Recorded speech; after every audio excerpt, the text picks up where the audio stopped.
Wena Ngizwe Mchunu, awuyena uPresident wena wamaBhinca. Asiqale lapho nje. You are not a president of the Bhinca nation.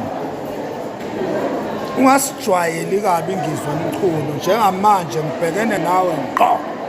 Kade ziyakhala manje. Wena awukwazi ukusiphoxa samazulu.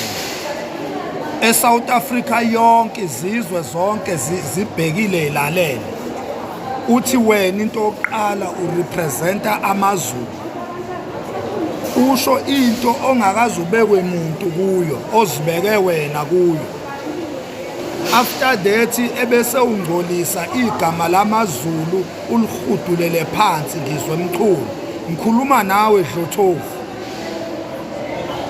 Ukudulela isithunzi samaBhinca phansi, ngikhuluma la nje, ngikhuluma egameni lamaBhinca ngoba mina ngiyibhinca mina.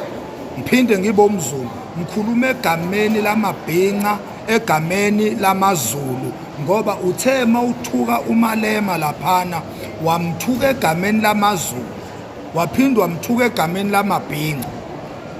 Ngizwe Mchunu yeke ukusijwayela kabi. Uyabona ke manje mfana wami, ususijwayela kabi ngempela. Kudala sikubhekile isithulu. Sekukhuluma thina ke manje Ngizwe Mchunu. Usijwayela kabi ngempela ke manje. Sewuzoshayeka ke manje. Manje sewuzoshayeka ke manje Ngizwe Mchunu. Musuzoqala ukudula isithunzi samaZulu phansi. Uqale ukudula isithunzi samaBhinca phansi. Ukhuluma urabish laphana, i-racism le ubuyikhuluma lapha ngoMalema. Usuzoshayeka ke manje Dlothofu. Ungalinge ke manje, phuma nje kuloshuni lo wena Ngizwe Mchunu.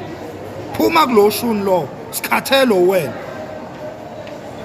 Wena Ngizwe Mchunu sikhathelo wena, njoba ngikukhuza nje mfana wami, uzoshayeka manje. Ngasijwayeli kabi Ngizwe Mchunu. Awusiphethe wena, uPresident, you are nothing. Awulutho Ngizwe Mchunu. You are nothing. Wagcina ngokuxoshwa wena okhosini, wagcina ukuba isomething usasebenza okhosini. Mase uxoshiwe, you are nothing. You are not a president, you are not a leader, you are a bullshit.